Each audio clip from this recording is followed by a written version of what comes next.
Nasa 163 kilos na sirang lapu-lapu na banwit kan mga parasira sa Lagunoy Gulf. Uyan report ni Rosie Nieva.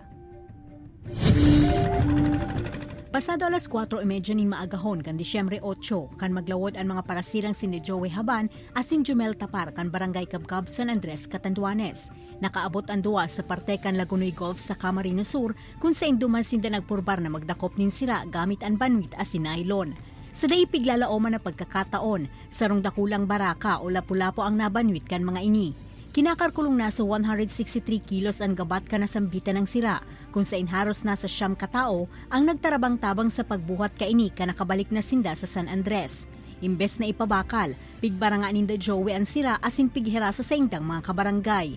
Una ko talagang nakita, nung pagtingin ko lang sa ilalim, talagang hindi ako makapaniwala kasi sa sobrang laki. Yung kasama ko, napasigaw kami dalawa eh.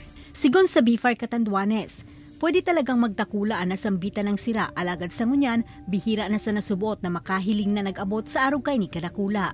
Ang isdang ito ay pwedeng tumimbang halos hanggang 800 pounds or 400 kilograms at pwedeng umabot ito sa haba na 3 metro. Ito naman ay bihira naman itutin ng ating mga isda. Bihira naman itong makukuha sa ating mga paura. Nangapudan man ang BFAR sa mga parasira na atamanon asin protektahan ang mga yamang dagat.